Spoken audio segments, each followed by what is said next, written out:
Hi friends, please subscribe to Amravati Media and press the bell icon for more latest updates. Chandrababu అసలు స్వరూపం ఇదేనా? ఆంధ్రప్రదేశ్ ముఖ్యమంత్రి చంద్రబాబుపై జనంలో నమ్మకం ఉండేది. ప్రజల సొమ్ము వృధా చేయరు. అలాగే ఆయన సంక్షేమం కంటే అభివృద్ధిపైనే దృష్టి పెడతారు. భావితరాల భవిష్యత్ కోసమే ఆయన విజన్ ఉంటుందన్న విశ్వాసం జనంలో ఉండేది. కానీ 4వసారి ముఖ్యమంత్రి అయిన తరువాత చంద్రబాబులో మాత్రం అది కొరవడిందంటున్నారు. తన అసలు రూపాన్ని చంద్రబాబు పక్కన పెట్టేశారంటున్నారు.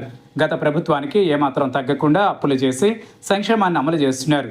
సంపదను సృష్టిస్తానని చెప్పి అధికారంలోకి వచ్చిన చంద్రబాబు ఆ ఊసే మర్చిపోయినట్లుందన్న కామెంట్స్ వినపడుతున్నాయి. కూటమి ప్రభుత్వం ఏర్పడి 2 ఏళ్లు అవుతున్నా అప్పులు పెరగడమే తప్ప ఆదాయంలో ఏమాత్రం పెరుగుదల లేదు. ఈ విషయం ప్రత్యర్థులు కాదు, కాక్ చెప్పింది. నిజంగా ఇది చంద్రబాబు పాలనకు తల వంపులే. చంద్రబాబు కొన్ని అపవాదులకు భయపడి తనను తాను మార్చుకున్నారన్నది సీనియర్ నేతల అభిప్రాయం.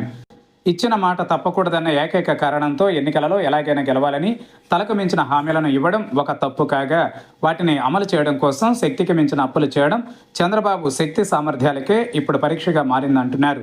నిజానికి 1995, 1999, 2014లో చంద్రబాబు ఇలా వ్యవహరించలేదు. కానీ ఇప్పుడు అందుకు పూర్తి భిన్నంగా వ్యవహరిస్తున్నారు.